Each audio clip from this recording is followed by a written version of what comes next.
See me gearing up for war, don't get it mixed up.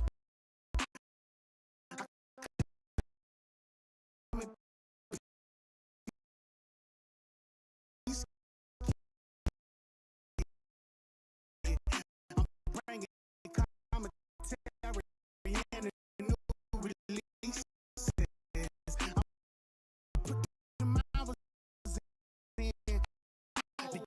Prepared and expert now. I'ma destroy you when I'm forth. You ain't tuned into the channel. Keep your head down, down. Cut the fix up. We some Xbox, baby. Put the switch up. See me gearing up for war, don't get it mixed up. I come in peace, kid. I'm bringing commentary and the new releases. I put the mouths in to get prepared now. Play on expert level. Don't be scared now. When I'm forth, I can tear down. If you ain't tuned into the channel, keep your head down.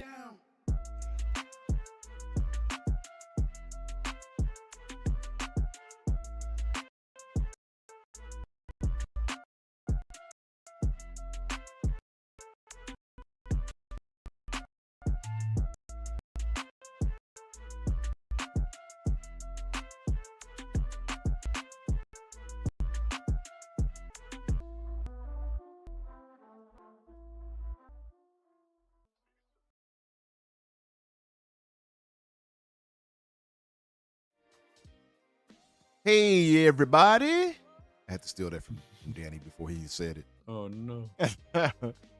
Hey, guys, thank you for being here with us on The Fix tonight. I want to make sure that you guys can hear myself and Danny. So let me check to make sure everything is right first. I'm actually seeing no Discord information, so I want to make sure that the Discord audio is right. So let me check that to be certain before I do anything else. Okay, that looks right. And that looks right. All right. All right.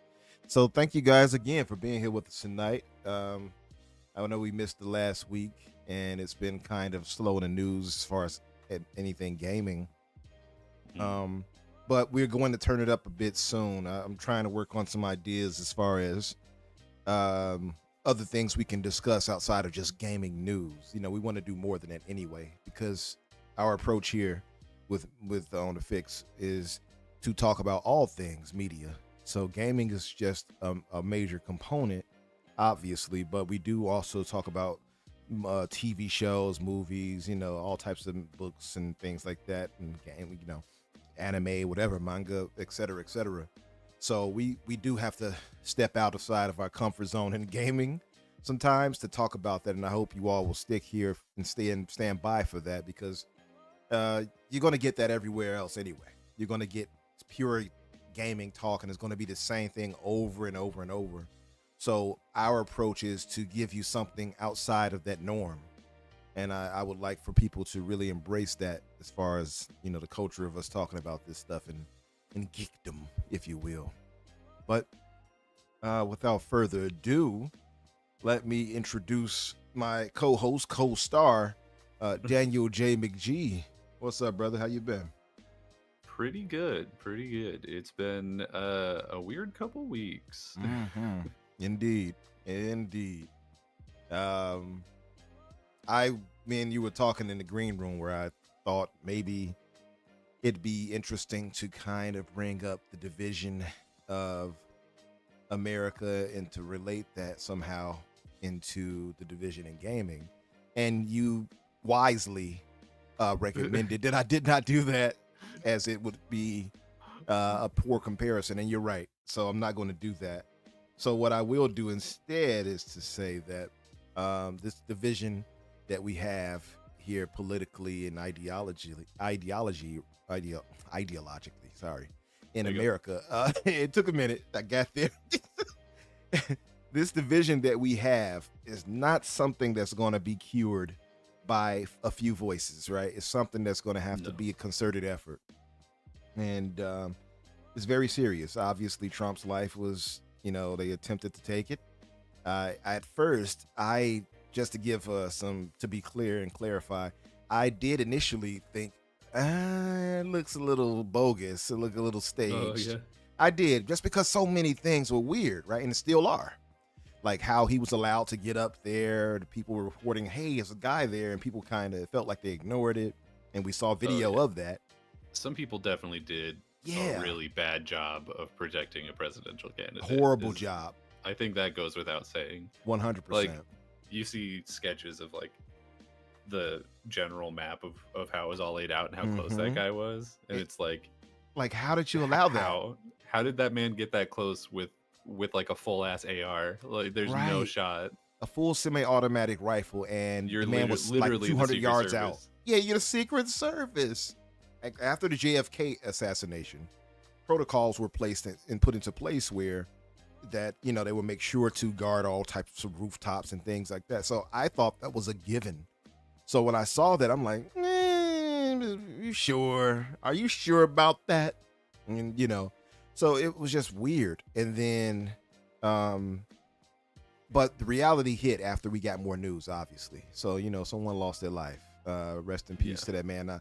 Now I'm going to be forthright and honest because I'm not a liar. And so, and this is not. I'm not going to jump on a Destiny train of where he's like, that guy. I will never go that far. I'm not like, oh, F him or anything crazy. But I'm going to be honest. I felt the guy who did the shooting. No, the guy who was killed. Oh, okay. Sympathy to his family. Obviously, I don't want anyone to be harmed on wherever you are and whatever your beliefs. Sure. But Destiny's argument, I don't know if you saw this. I guess he got banned from Kick for like 2 weeks or something. I don't even know who that is. Destiny, the what's his name? I guess YouTuber / he's a pretty big dude. Destiny with sometimes his hair is blue or something like that. I don't know. I actually subscribed to him recently, but I had kind of ignored him for years. But he's, pretty well known in the YouTube sphere and content I just creator pulled a sphere. picture of him. Yeah, I have no idea who this is. Oh, I wow. don't think I've ever heard of this man before in my life. Oh, wow. I'm sure I would have sworn you would have known who Destiny was. Nah. But so Destiny said, F that guy, etc. Like, it was very extreme what he said, right? Now, I'm never going to jump on something like that. That was terrible that he said that part. But I do not blame him on the part where he says he has no sympathy for him. Like, people try to get kind of moral outraged. Oh, you have to feel bad. No, you actually don't. He does not have to feel bad for that guy or anything like that. That's not that, sure, you could feel him way morally, but that he does not have to do that. And what he should not have done is say F that guy, and because the guy in question said a lot of terrible stuff. So that's why he was saying, because he said all type of reprehensible things about people in Palestine and Oh, such. they like looked up the guy who got shot. They like went through his tweets or something. They did. I didn't know any of this. Yep. You still got to feel bad for a guy getting shot in the middle of the day by a guy who shouldn't have been allowed anywhere near that situation with a gun. And that's, and like, I don't fault anyone either way they feel on it.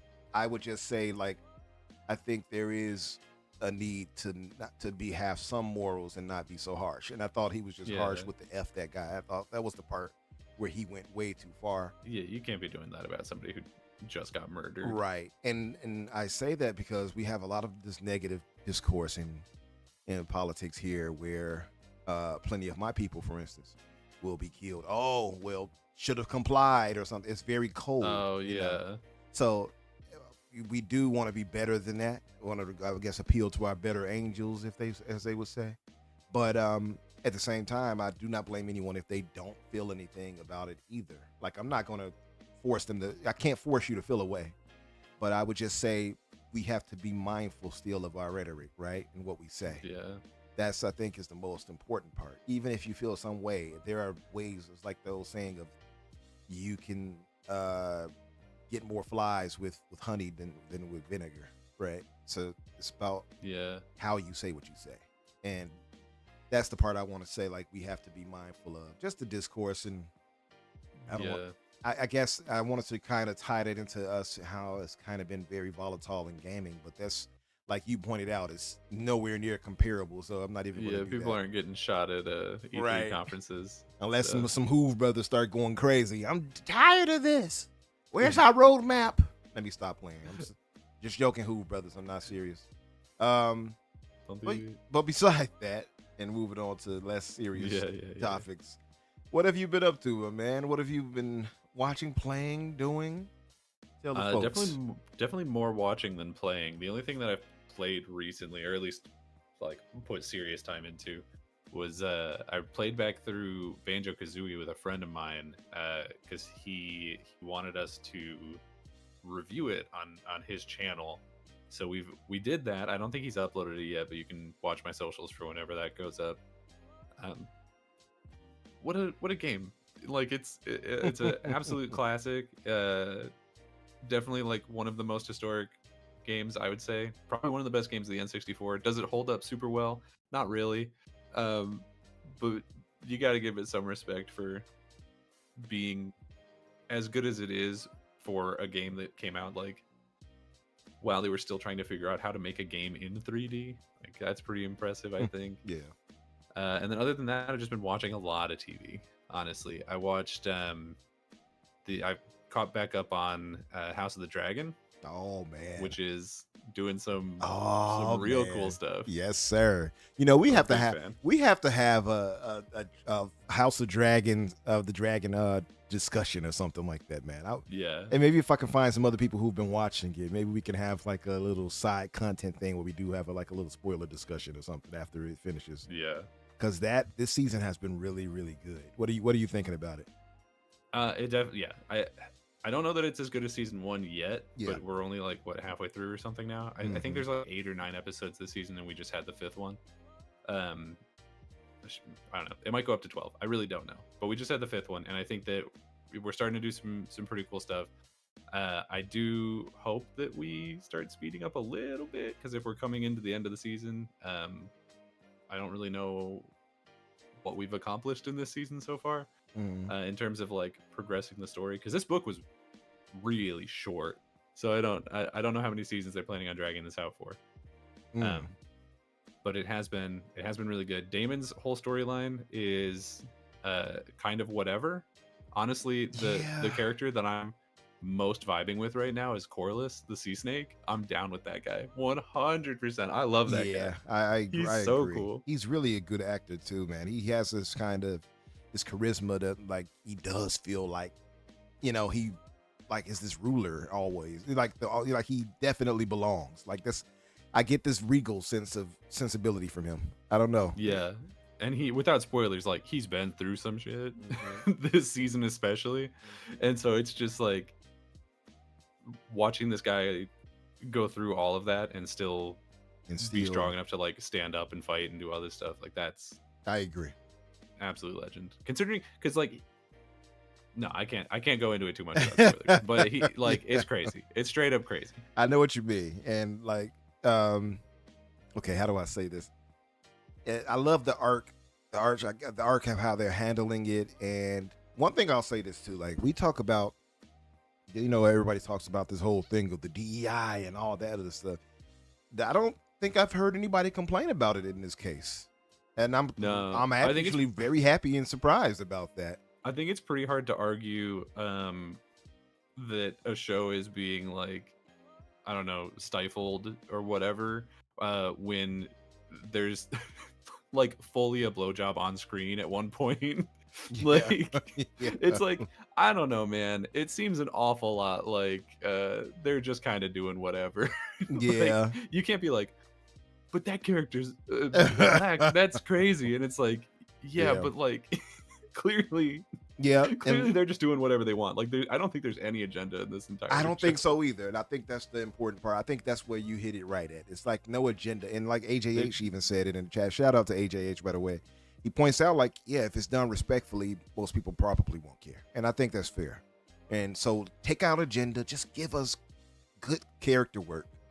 And stop trying to force whatever real world ideology into something Like when I see stuff like, for instance, okay, let's say they have a movie or something set back in medieval times, and then you're like, oh, this same-sex couple walking around. You know that was not happening like that during that time. Well, so don't put that. It happened. Depends on where, I guess. Right. Like I guess Greece, it's Roman or Greek. Yeah, the Greeks. Yeah. That's what I say. Absolutely. To be fair, you're probably get that. To be fair, you might find. Yeah, that's true. To be fair, but like I'm saying medieval, like knights and stuff. Yeah, you're not gonna really see that. So like some things you don't want to put into atmospheres and situations they don't belong in, because then it starts giving off the thought of agenda. And I get the idea of inclusion and all that, but it's like unnecessary. You know what I mean? Yeah, but then also at the same time, it's like, I mean, because people will throw it against things that take place in fictional worlds, and it's like, well, you don't. None of it's real. What does it matter? That guy's not a dragon. What do you mean? What do you mean? That's true. But like, there can't be a black guy here. There's a dragon right there. Yeah, that is true. And I mean, we had the discourse when we were talking about like Final Fantasy 16, for instance, and the guy was like, well, it's set in European fiction. Oh yeah, and it's like, yeah, but black people were there during that time. Like, what are you talking about? So yeah, I get it. I do get that aspect of it too. So like, there can't be a black guy here. That guy just turned into a 17-foot tall monster, and you're telling me, but we can't get a black. I'm sorry, we can't have the stupidest argument. We can't have black people here, but here's Baphomet. Here's Baphomet. He's doing cool stuff. He is white though. Right. But no, House of the Dragon, really good. I think pretty much all of the characters I think are really interesting. I think right now the only character who's not doing anything that I care about is probably Kristen Cole. Okay, I just don't care about this character at all. I don't care about him either. Like it's not like he's a villain and I hate him. Like a well-written heel. You know what he is? Something. I just don't care about him at all. You know what it is? He's like he's love scorned, like, and he's like petty about it. Like, dude, you have to understand the hierarchy of what you're in. Why would you think this woman who was slated to be queen, and I'm gonna give this small part away, why would you think she'd just run away with you and just abscond? Like, come on. Never gonna happen. And then he got mad about it. She's like, no, we can continue on. He's like, no, I'm not gonna be your side piece, essentially. And it's like, but you're somebody's side piece now, though. All of that was for nothing. I hate him so much. He's just so boring. He's just like the most milquetoast, like generic guy. I agree. And it's just like he is the absolute epitome of failing upwards. Like I can't think of a single thing that was like well accomplished because of him. Like even like he had a fight recently, and without spoilers, like he did win the fight, but it wasn't because of him. It was because that other guy showed up with a dragon. True. So like, does it matter? Like Kristen could have been in Essos, and it would have been the same fight. Like it doesn't matter. So what a loser. I mean, I'm sure he's good with the sword. I mean, we saw him in season 1. Oh yeah, some like stuff. He's not a pushover or anything, but he, like you said though, he's just very like, it's a milquetoast character. It's kind of like okay. He doesn't really add anything, and I don't think it's the actor's fault. I just think the character itself is kind of like, you don't really have any sympathy or care for him, especially for how he's behaved pettily, the petty way he's handled things. I think kind of makes us feel less sympathetic toward him too. I haven't read this book, so I don't know whether or not he does. I would be really disappointed if he makes it out of this season alive. Yeah, genuinely. I think they're setting that up for at some point. Well, it's Game of Thrones. Like, why? No need for me to even mention that. You already know how it's going to go down at some point, and especially with George or Martin. His take on killing your baby. So there's a lot of people with a lot of dragons in this world, and he is just a guy. Pretty exactly. He's just some dude. He's some consort, if you will, if you want to call him that. Is that how they call side pieces back then? Consorts? I think so. Yeah, because because they'll call like Daemon like the king consort. Yeah, so I think that's probably about right. Daemon was like, just say king. Just say king, dude. Yeah, no, fine. I will say too, Daemon's little, I don't know, story. I wish, in a way, I read the book for this, but the book's really bad. Apparently, it seems like it with this part with Daemon that the book must not have been that much exciting in this part, because it's kind of like it's like really boring. I get it. Like, I'm open for exposition and narrative to expand on what's going on, but it's kind of dragging on his part. I agree with you on that. Well, because here's the thing about the book, and again, I haven't read it, but this is just what I've heard about it, is that it's an absolutely abysmal read because it's told by 4 different storytellers, right? What? Like it's not written like Game of Thrones where it's people just like living and then you get it from their point of views. It's literally like 4 different people telling the story, and they'll tell the story in ways where like one Like person's version of it will contradict with somebody else's version of it, and then wow. they'll like go on for a whole chapter about something and they'll be like, but that's just what I heard. Like that might not even be true. What, they talking at a And campfire or something? I think one of them might literally be, yeah. I think one of them's like a jester. One of them's like a guy in a bar. I don't remember. A friend told me about it a while ago.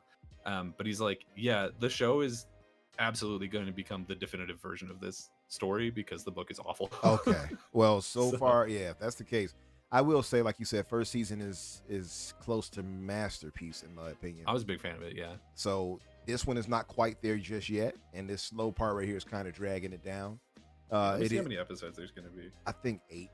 I would imagine. I think the first. I don't know how many the first one had. I think the first was 8 as well. But just to give a shout out to those in the chat, I know we're kind of lower this week. Just a shout out to obviously to Great Monad, our mod, Soil Tech. What's up, brother? AJH, of course. KJ, what's up, brother? Spartan, what's up, man? And what's the Spartan say? He said the boys season finale is fire. I got to check that out too, bro. I'll check it out tonight. The boys. Oh no, you haven't seen any of it, huh? No, I haven't seen. Not even one episode. I mean, I know some of the things that happens. Like I've seen some clips shared around. Okay. What I'm assuming are the most crazy parts. Yeah, it's a lot of because it's hard to avoid certain things. It is. I will say I don't think this season was as strong as the last, and it kind of feels like that's what I've been hearing. Yeah, especially recently is apparently the last couple episodes, maybe before the finale. I think. I mean, you can't really trust IGN's reviews, but true. I think they gave something recently like a 4. I think I was like, oh damn. Yeah. I think they gave the finale. I think they gave it a 6. This most recent finale today. Yeah, I didn't watch it yet, so I can't confirm or deny. But they said it feels like it's just padding for the final season for next season. So now I can kind of believe that. Season 5 is the last one. Yeah. And crazy. And they're saying you can kind of see that they're kind of just setting up things in the season. It kind of did feel like that from what I've watched. It still has the same, over the top grossness and violence and such like that. But I feel like they kind of just gotten to this point now where look, shock value, and it's maybe it's run its course. I won't say they jumped the shark because season 5 ending I think is more than fine to end it there before it gets kind of cheesy or stupid, right? So I wouldn't say they jumped the shark, but I would say that I think they picked the appropriate time to try to end it.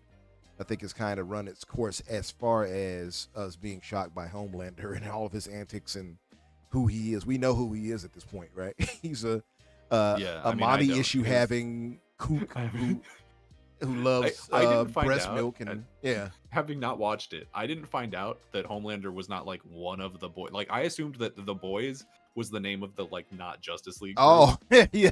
I didn't know that was like a completely different thing. A friend of mine was like, no, you should probably watch it. Yeah. Like, okay. Yeah, definitely check it out. It's over the top, but it is I will say the first I think 3 seasons were really, really solid overall, especially like season 1 and 2.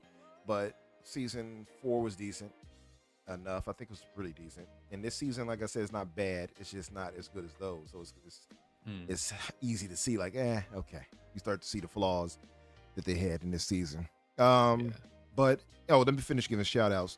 Mr. Bushido, he said Guapzilla in the house. Umbra knows what it is. He knows that I hate that as much as he does when that goofy jumps into stuff. Guapzilla in the house. Can't stand him. It's Timmy. What's up, brother? Junior. And do we have anybody else up in? Yep. So yeah, I can see, like I said, we have lower numbers this week in general. I get it. We did miss a week. We started a little bit later because we didn't do the 4th either. Oh yeah, that's right. We missed 2 weeks. Yeah. That's true. So, I guess one of the only things I can think is obviously because I know consistency matters. So I get it. For those who may not be here, they might be watching something else, not knowing that we're on. Essentially, but I will say that again. I hope that you guys stick through with us because we're going to talk about much more than just gaming when it comes to things, because gaming is going to slow down, and I don't want to. We neither of us want to force a gaming topic where there is none. So we're going to try to go outside of the box a bit. I do want to do things like reviews and stuff like that too, which I'm sure you guys will be interested in hearing our thoughts on whatever, or overviews, if you will. Maybe that's the better word, because I don't know if we're going to sit here and like, yes. And then when you get into the environment, you'll notice that blah, blah, you know. But so yeah, definitely want to do that. You know, I'm thinking, man, maybe I might do some kind of like evergreen content where I kind of do my own little voice work on certain projects and such. Yeah, I'm thinking about that, like maybe to put together a package, because I still do want to try to get into voice acting and stuff like that. And I feel like, you know, you got to have yourself like a as they would say, not a camera roll, but in this case, I guess a talent roll of things to put out there. Also, Hargeet, he has some people were trying to convince him to get somebody to read his book, to do an audio book for him. And, And I told him, hey man, I reached out. I said, I actually didn't reach out to him, but I said it during a chat in some show he was on. And I said, hey, I'm here. Let a brother know. Basically, I'm gonna have to reach out to him. I'll hit him up. I got his number and see what's up and see if he would allow me to do that for him, or at least test me out to see how it sounds. But or funds. I don't know if he hit funds up. Funds would be good for it. But yeah. Anyway, as far as myself, man, I had finished up Octopath Traveler 2. I got all the achievements for that. I went back to part 1 and took out Galdera. I feel proud about that. You started with 2. Oh, I started with 1, but I left off and could never beat the boss in part 1. So I went back and grinded more, and then I was able to take him out following some tactics of some videos I watched. But it worked, and I got him. So I'm proud of that. That was a tough one. And I'm not that great at turn-based games, so I'm proud of myself. 200 plus hours. I think I had almost 260 something hours in part 2, something like that. There's a lot. That's a lot. Both That's of them. hours. Yeah, both of them crazy amounts of time put into it. But it's because of me sucking that I think took so much time personally. But I enjoyed it. It is what it is. But yeah, man. Also, I had been playing. I have a little. You know, I can't say too much about it, but I got some emulations running. I'll put it to you like that. Got some, oh no. Yeah, got some emulators running. Allegedly. You know, I'm not gonna say which company because they might come after me. They're very litigious. But yeah, I've been getting some experimentation done with the ROG Ally and with the PC. Got some things up and running. I'm probably going to get some captures going and probably show that the next time we're live, and you all will see what I'm talking about. But yeah, outside of that, what else did I play? It was something else that I can't remember. And if I can't remember, it must not have been that good. Anyway, so we got Flintlock that released today as well, by the way. I don't know if anybody had a chance to jump on it, but I'm going to get on that as well soon. I think we were going to try to do a live kind of review of it on the Infinite in the next month for sure. So, but as far as what we do here, I definitely do want to get together with you and talk about some stuff we can do as well, to just overviews and reviews of whatever. Yeah. Anyway, moving on beyond that, let's move to the news roundup. Absolutely. First thing I've got for us today is actually from last week, is that 2K has been hiring for the next BioShock game. Now, this is a little bit questionable because they announced that they were working on BioShock 4 in like 2019 or something. Like, they've been working on it a good long while. And they've just hired 30 new positions, a lot of really key positions at was it Cloud Chamber, the studio that's working on was already announced to have been made for the purpose of making the next BioShock. So it seems like they're finally going into full production, but it took them a good long while to figure out what exactly they were doing and how they were going to do it, I guess. We don't know much about it. I actually put up a video on my channel talking about it. Go over there, plug. But basically, what we know about it is that it's supposedly in an Antarctic city. This is from a leak that came out like years ago. is that it's in an Antarctic city called Borealis, and that it's going to be somehow like an open world game. And that's really all that we know. So not a whole lot to go on, but I will say I think the idea of like an Antarctic city is cool, but it feels so much less cool than Columbia or Rapture even. Yeah. I will say too, like it's good to have them coming back with it. Shout out to that blue number, Holly. BioShock is actually her favorite franchise, so I'm sure I'm sure she's giddy with excitement over this one. So it is good to have them come back.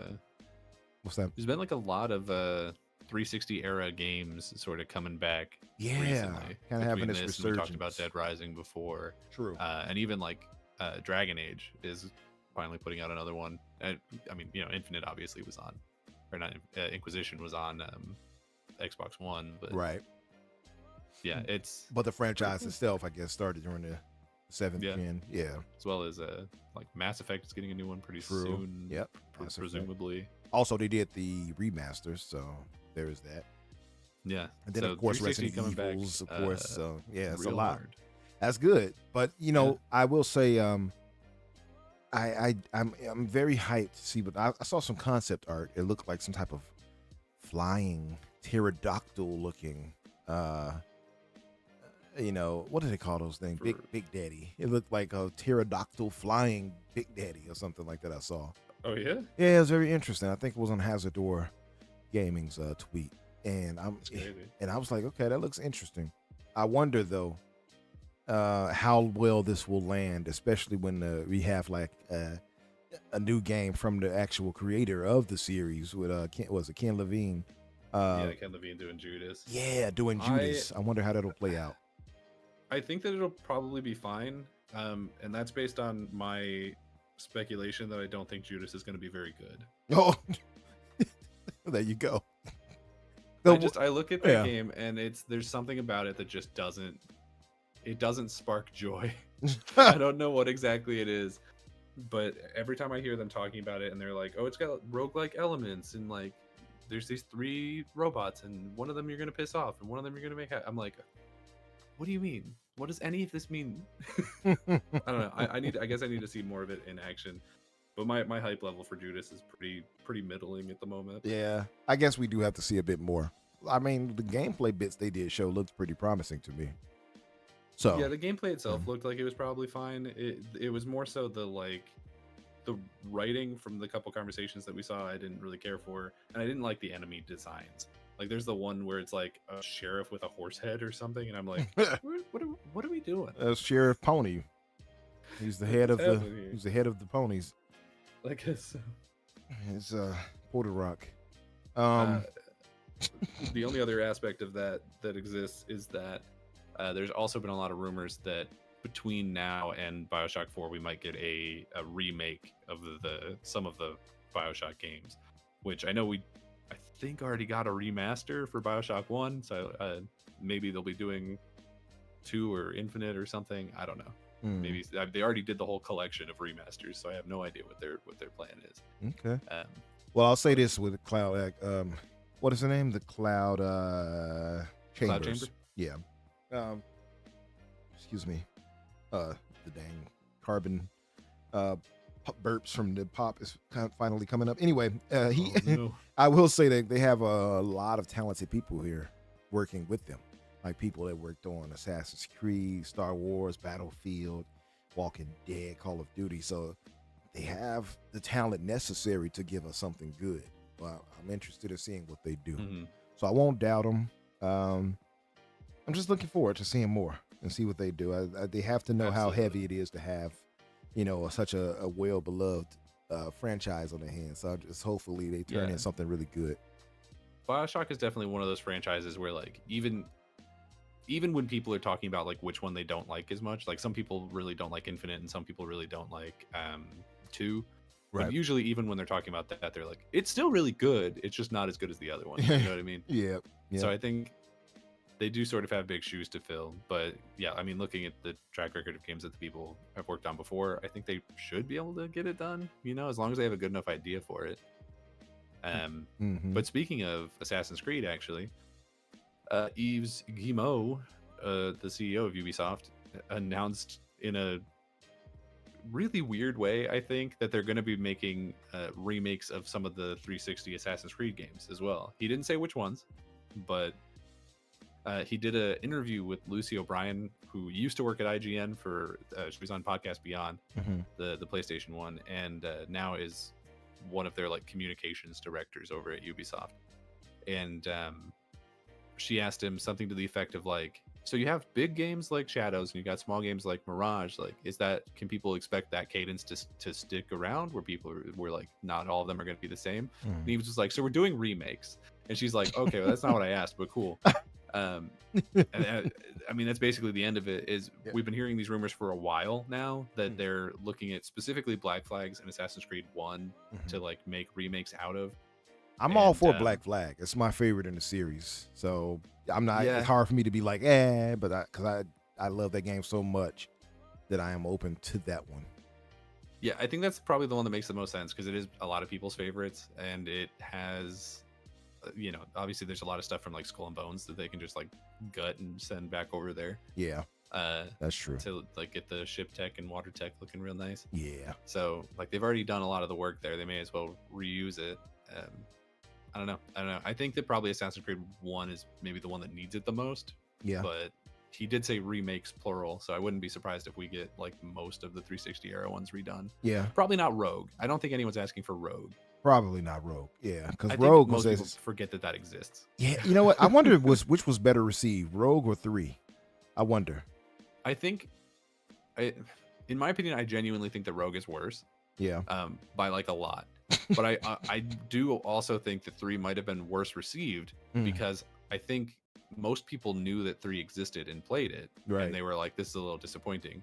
Whereas Rogue kind of got put out to die alongside, I think, Unity, maybe, and it was like the one that was left behind on the previous generation of consoles. And so I genuinely do not think that most people bothered playing it or cared. Like because I didn't play it until last year.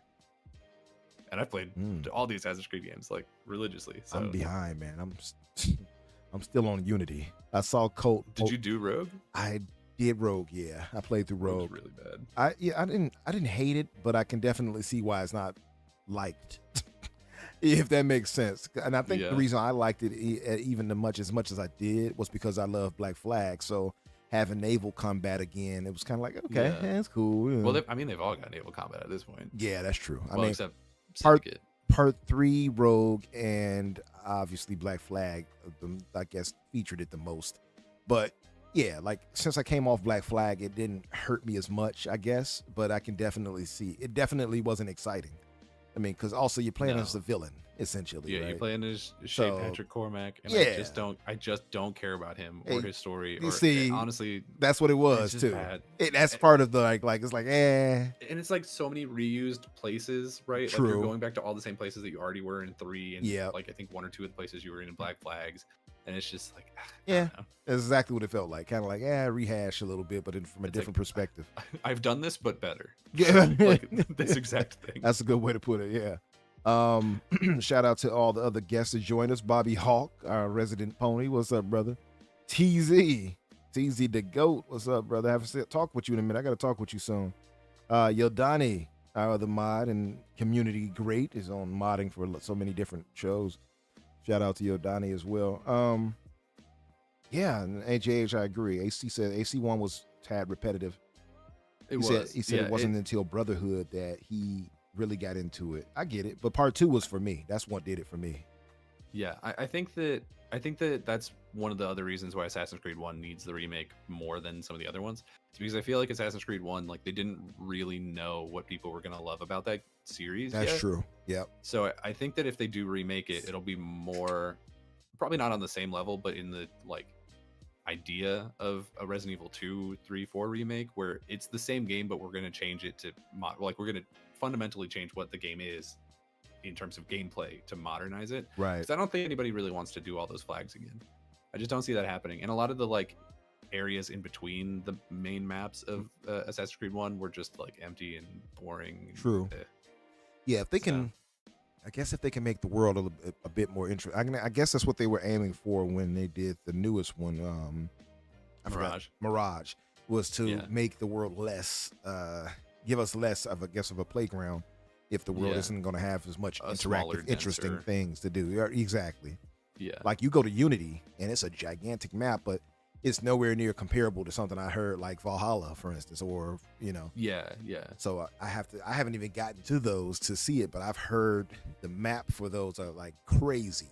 So, so stuff like that is like, if you're going to have all of that, you have to have the world be interesting too. You can't just have the open world, nothing.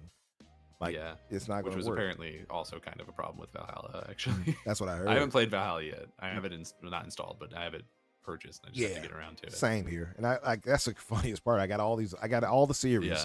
I just haven't gotten to one. I haven't bought Mirage, and I might genuinely just skip it and go to Shadow. I'm much more interested in that than I am in Mirage. I will agree. I don't think I'll even play Mirage, being honest. I will at some point. I know I will. I just don't think it'll be anytime soon. I can see that. Maybe if it goes on really, really cheap or something, I can get it on Steam. Yeah. I'll put it on a wish list and wait for it to drop to like $10. Yeah. Oh wow.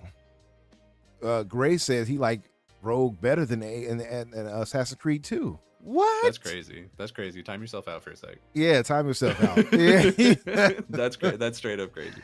Whoa. You cannot tell me that Shea Patrick Cormac is better than Ezio. Yeah. You just cannot. You didn't like Ezio. Oh, Italiano. You didn't like crazy. that? What? What in the world? Or maybe he just hated Adewale and loved what happened to him in Rome. That's what it is. Palpatine, what's up, brother? He says Valhalla is like Elden Ring in the sense that there's a lot of map plus even more map than what's apparent. I see. By the way, Bobby Hall gives $1 donation. Thank you, brother. He didn't say anything, but it's in blue, so I think that's the pony tier donation. So shout out to Bobby Hawk. Thank you. Yeah, man. What else do we have in news? So I don't know if you're going to want to throw the Halo news into this, but the Horizon Netflix show has been canceled. So this happened off the back of the showrunner for the Horizon Netflix show got fired because apparently he was a nightmare to work with. Like he was just making sort of a toxic workplace and being a dickhead to his employees. The brand new Horizon show that never aired yet? The Netflix one that never came out, yeah. It's canceled already. And so they dropped the showrunner, and I guess instead of trying to like shop it around to a different showrunner or just literally put somebody else, like here's his notes, continue. They just were like, yeah, you know what, never mind. I don't know that I'm that shocked. Horizon feels like the kind of show where it's like gonna be kind of hit and miss on whether or not it's successful, and if you want to do it well with all the like robot animals, it's probably gonna be pretty expensive. So I think maybe they were just like, it's going to take how many more years to get another person in here to basically restart this thing? No, just drop it. Wow. That's crazy. Yeah. That was quick. Horizon is one of the franchises that I know PlayStation's been really shopping around. I mean, you see it with like the Lego game where they're like, this is one of the biggest franchises that we actually own and can like say is our entire world, right? Because like Spider-Man, that's not theirs. Even God of War to an extent, like you can kind of be like, well, that's just Greek mythology, right? This is like theirs. And so they've been really shopping it around to try and do a lot of things with it. And I think it's probably really disappointing for them that so many of the side projects have just like completely bombed, right? Because the Call of the Mountain VR game bombed. This was canceled before it even got out a trailer for it, you know? Sad. Like, I mean, they'll have some success at least with Lego. I think that'll be. I think it'll probably do well monetarily. I think critically it'll be kind of mediocre. You think so? I think so. Yeah, I just don't think that Horizon has the cachet to like appeal to children. You know what I mean? I just don't think it does. I can see that, but I will say from what I've seen with the Lego version, she looks and comes off as far more charismatic and likable. So well, this guy, she's just doing Tiny Tina in that trailer. Yeah. So maybe that might appeal to the kids and to the younger folk. We'll see. Yeah. I think apparently I like the way the aesthetics and everything like that. I think it has a good chance on Nintendo. I'm interested to see. I'm sure how it'll do that fine does. on Nintendo for sure. Yeah. I think it's an interesting choice though, because like all the things that they've been saying about it, honestly, are kind of red flags for me. Where they're like, so this is a Lego game, and it's just like all the other Lego games, except there's only 4 playable characters. I was like, wait, what? They're like, yeah, only 4 playable characters, but you can change their costumes. I'm like, great, wonderful. Superb. Off the top of my head, I don't even know who those 4 characters would be. Like we've seen half the roster, and I don't even know who the other 2 would be. One of them's gonna be a robotic like dinosaur. No, I hope it's just you just play as the little watcher guy. Right. I don't know. What else did we have? Well, speaking of television news, the Fallout television show has been nominated for 17 Emmys. Yeah. So, pretty much the opposite of what's going on with the Horizon show. Yeah. So it has. Let me pull up the list of everything it's been nominated for because it's a lot. 17 nominations. 17 and 16 categories. So it has 2 that are in the same that are like going up against each other. Nice. But the 17 is not the most nominations that a television show is getting this year. We had Shogun had 25 nominations, The Bear had 23, and True Detective Night Country had 19. So it's the 5th. Sorry. Also, Only Murderers in the Building had 21. So it's the 5th most nominated show. I can't, that Only Murders show must be really, really good because I've only saw like a couple trailers for it, and then I never heard anything about it again. So me either. I just like kind of ignored it, and apparently that was a bad call. Yeah, I gotta check it out sometime. I know it has some people I love in there, Steve Martin and what's his name? I forget this man's name. Old school, character. I know Selena actor. Gomez is in it. Selena Gomez. I know it's him and Selena Gomez. What is that dude's name? Let me look that up. I hate not knowing it. So here are the things that Fallout is nominated for. While you look that up, the Emmys are kind of weird in the way that they're nominated. So most of them are nominated for specific episodes. Yeah. So most of them is for The End, which I think was the last episode. I might be wrong. Mm-hmm. But Martin Short. Martin Short, that's right. I like Martin Short. Also Jesse Williams from Grey's Anatomy. I don't. Oh wow, Meryl Streep is in it too. Oh well, of course he got nominated. Then she gets nominated for everything. Right. I know, right? Oh, apparently Paul Rudd was in it. Paul Rudd, Jane Lynch. It must have been like a guest one of those appearance shows where it's like every episode is one. Yeah, like, that's what it sounds like. Nathan Lane. Like they got some Shirley MacLaine. They had a lot of big names actually that came on here. Sting. Does it say what that's on? Like, is it a streaming show or something? Let me see. This is Where can I watch this? It is on. Looks like Hulu. Oh, that's where Shogun is too. So apparently Hulu's just been killing it this year. Yeah. So also in clarification, The End is the first episode. So whenever I say The End, just know it's the first one. Okay. So they were nominated for Outstanding Fantasy / Sci-Fi Costumes for The End. They were Outstanding Stunt Coordination for Drama Program. That's just the whole show. Mm-hmm. Outstanding Production Design for a Narrative Period or Fantasy Program. That's also The End. I think probably they just do the first episode of the season if they just mean for the whole season. I don't know. Yeah. I don't know why it specifies it. But Outstanding Picture Editing for a Drama Series is for the episode The Ghoul. Mm. Oh, that was a good one. That was a good episode too. That's the Super Duper Mart episode. Yeah. The Outstanding Main Title Design, which is a weirdly specific one. They got that. That is pretty odd. Outstanding Period or Fantasy /Sci-Fi Makeup, non-prosthetic. They got that for quote Ahead, which is that's the name of the episode. Okay. Outstanding Prosthetic Makeup for The Beginning. Outstanding Lead Actor in a Drama for Walton Goggins. Yeah. I always want to say Walter. I always kind of feel like that too. Yeah, Walton is because Walter's a name and Walton is I don't know the name of a mountain. His mother wanted to be different, I guess. Yeah, I'm Walton. Who? Walton. Have you ever heard of this? Is an old show. Have you ever heard about the show The Waltons? I with like John don't Boy? think I have. It's like a 60s show. Okay, yeah, probably. My dad loves it. Walton. I gotta look into it.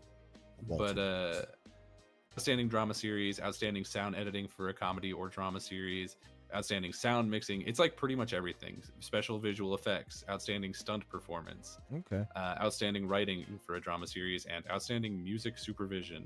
Okay. So not the music itself, but I guess the supervision. I don't know why they make that specification. But Outstanding Supervision of the talent who will make music. Yeah. So they're nominated for like pretty much everything. I do think that they'll probably lose out in a lot of those categories to Shogun and The Bear. Yeah. But I think that there are some areas where I don't know what else would even qualify. Where like when we're talking about like prosthetic makeup and stuff, like I mean, maybe Shogun might have something there for that. Maybe they might. Yeah, I haven't watched Shogun either. Me either. I gotta get on that. Yeah, it's another one I gotta. Yeah, so much stuff out there, man. But that's good, man. I'm happy to see that it's got recognition like this. It deserves it, in my opinion. It's a really outstanding debut, if you will. Yeah, it really broke into the mainstream in a major way. Like I had one of my sisters text me and was like, "Hey, is this show about that game you play?" And I was like, "Yeah, you should watch it. It's really good." Nice. Did she ever watch it? Did she ever check it out? She did, but she didn't really tell me much about it. Okay. She was just like, "It's really good," and then we didn't like have a conversation. Oh, okay. Well, at least she's. I mean, hey, initial response was good. So yeah, I'm excited for the season 2 for that. By the way, just to speak on it, I thought season 1 was apparently excellent. It's ahead of schedule. Oh, good, even better. Yeah, there was a report that came out today that was like, "Hey, this is coming along better than we thought it would." It was like, "Oh, cool, nice." So what else did we have? And shout out to all the people behind Fallout. Happy to see that happen. Absolutely, glad to have it. In other streaming news, Paramount and Max are apparently moving closer to merging, which honestly would be really cool because those are the two that I've been watching the most of for probably the last like year and a half. It'd be perfect too because it's one less bill to have if you have them both combined. Yeah, honestly, I mean they might just make it the price of both of them, but whatever. That's true. To be fair, Paramount is like $4 a month. Like it's cheap. Yeah. Also, like, so it's like I didn't even know it was that cheap for Paramount. It's really cheap. Yeah. Oh wow. I mean, I have the ad one, so. Oh, okay. You can pay more to get it without ads, but I don't care. I have the Hulu. I was canceling them because I had so much stuff that I was subscribed to. I was like, let me get rid of some of this stuff. And I'm like, I'm not using Hulu like that. So I'm about to get rid of them, right? And they're like, oh, well, we could offer you this ad tier for like $3. I'm like, sure, why not? You're like, yeah, I don't mind watching a commercial. Yeah, $3. I'll pay you that for all of this. Yeah, sure. But so I might have to check into Paramount for that. If it's that cheap, why not? Yeah. So, and this is, when you hear that, maybe the immediate reaction that a lot of people I saw having is that, these companies must be failing to turn a buck. It turns out not at all.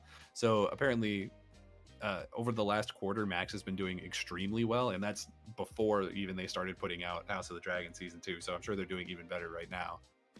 They started turning a major profit in their last quarter. Nice. Paramount is also growing significantly, and they're expected to, because obviously when you start a streaming service, you don't make money for a while. Like Netflix took like 6 years to start making money. Paramount is already expected to start earning a profit in like the next quarter, because they're doing surprisingly well, I think, off the back of reality shows. Because so Paramount has like the whole Nickelodeon catalog, which I'm sure is really helpful for like, I have a kid and I need him to shut up for a while. But then also it has like Survivor and Big Brother and Amazing Race and all those things that are just like endless content, right? It's just like Survivor is about to start their 47th season in a couple months here, right? So like you can just watch that for you could watch that for a whole year and not be anywhere near caught up. I imagine. How many seasons is it again? They just finished their 46th season. Sheesh. Yeah, and each season's like between 13 and 15 episodes usually.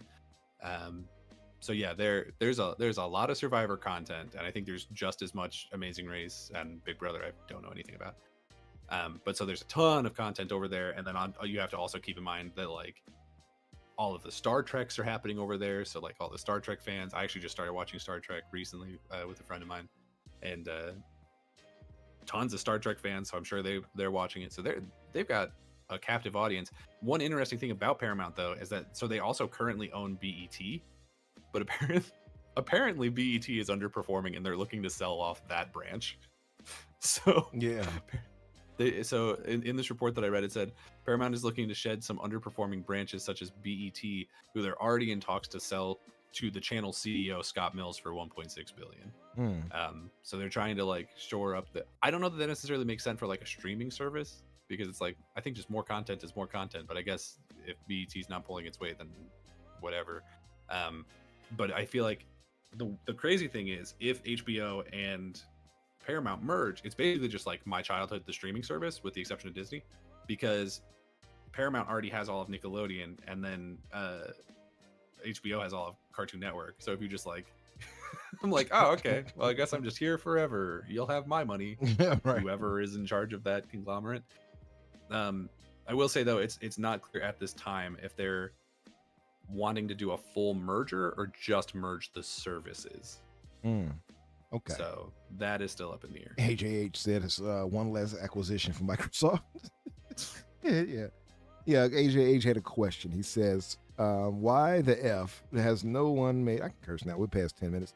Why the fuck has no one made a good Game of Thrones game yet? Well, we did have that the Telltale game, right? The Telltale one was like okay. Yeah, it wasn't great. There was that RPG one from like the 360 era that was really bad. But I do think it is genuinely shocking that we haven't had more Game of Thrones content, just in general, even good or bad. Like we just haven't had much at all. I think there were like some mobile games that have come out, and they would do. I mean, they would do well for like the House of Dragon one in particular. Oh, absolutely. Yeah, you make a game right now where I can hop on a dragon and fly around Westeros. That's all I need.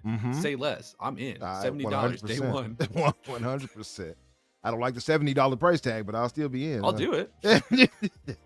I did it for Harry Potter. You think I won't be there for Game of Thrones? I loved Harry Potter too. So it's a good ass game. I agree with you. What else do we have? This was from I think a week and a half ago at this point, but Resident Evil 9 was officially announced.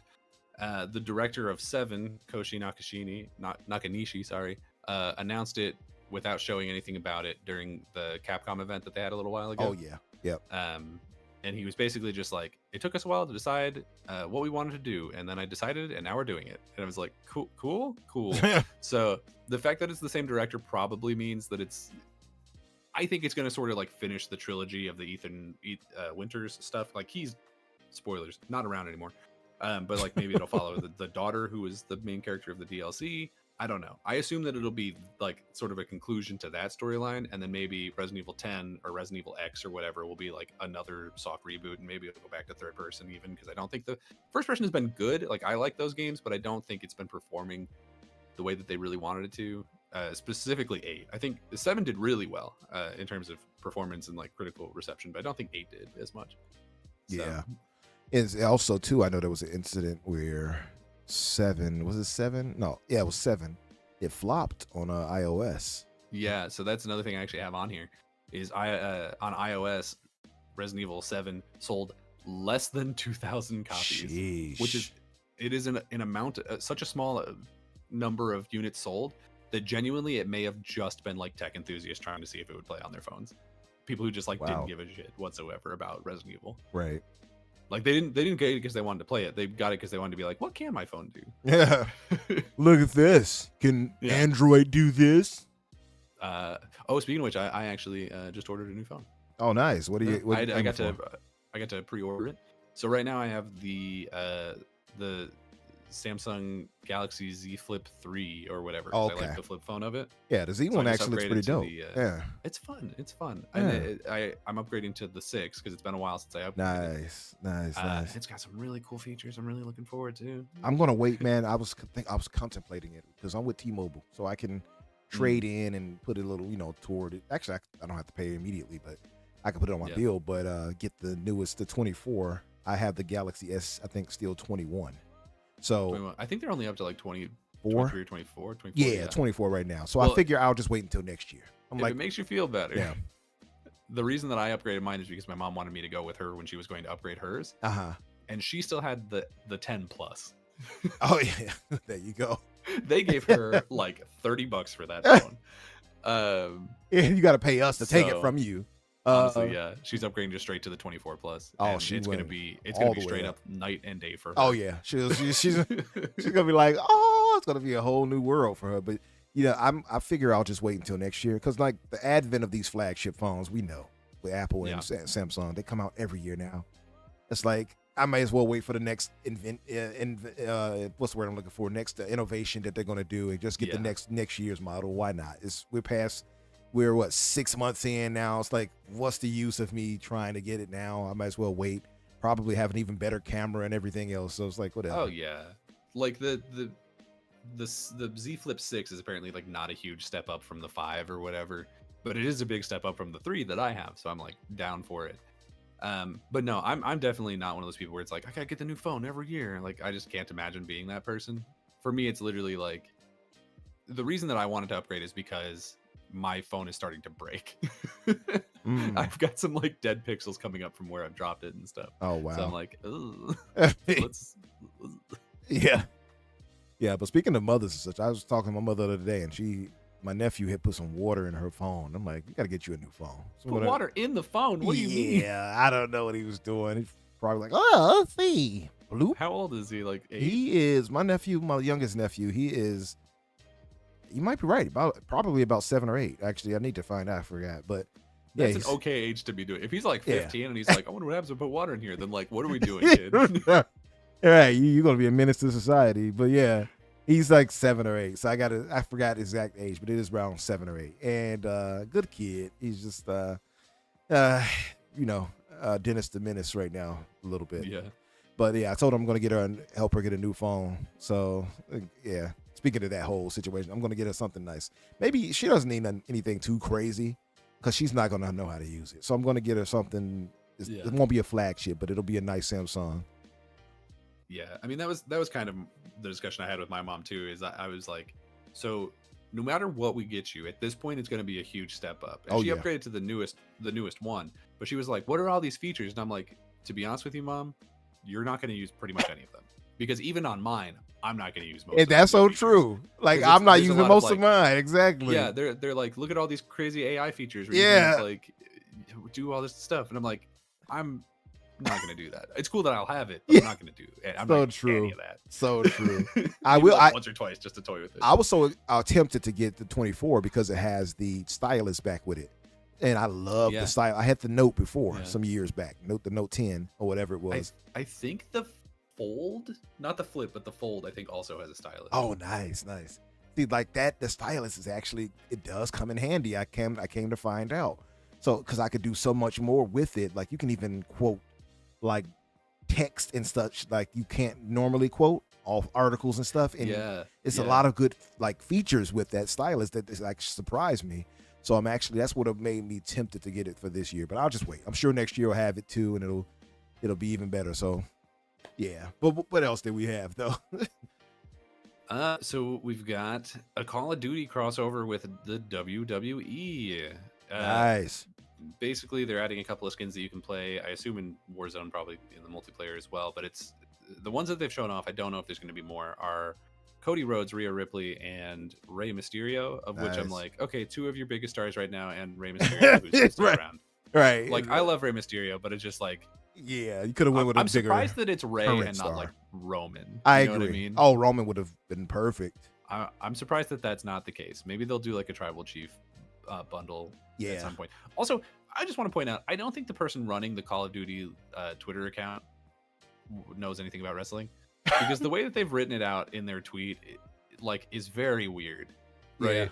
Where it's like Cody, quote, the American Nightmare Rhodes, when it should be the American Nightmare Cody Rhodes. Oh.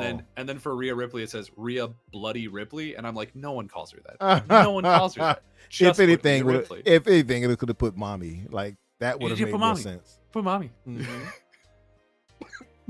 I didn't even know there was a tagline for her. Is that I didn't either. To be true, I genuinely don't know. I didn't either. All I knew was mommy. Really, that's it. That's a fun. Then for Rey Mysterio, they just said, and the living legend himself, Rey Mysterio. And it's like, yeah, that's true. Yeah, right. You nailed that one. Yeah, you got that part right. No, but they're also adding some. What else? No, I was gonna say with Rhea though. That's interesting because she just made a return. She did. She just re-debuted. I'm not a big fan of the. Because I'm looking at the picture now. I'm not a big fan of the model, the version of her that they've decided to put in here. Because it's her long hair with the ponytail. It's the outdated look. Is like, that's not. She looks so dramatically better right now. They did also make Cody kind of look like an ape in this picture. Yeah. That's you know what? I should highlight. Let me post the images while we're talking about it. I might as well show it. Yeah. But that's it's funny though. Rhea just re-debuted. It's funny because I agree with you because she looks way better now. She looks great. Then, like I would have imagined, like showcasing her. This isn't her worst look though. Her worst look, I think, was the very short, slick back hair. That never vibed for me. I think it was a little too harsh for her. I know what you're talking about. Let me see if I can find.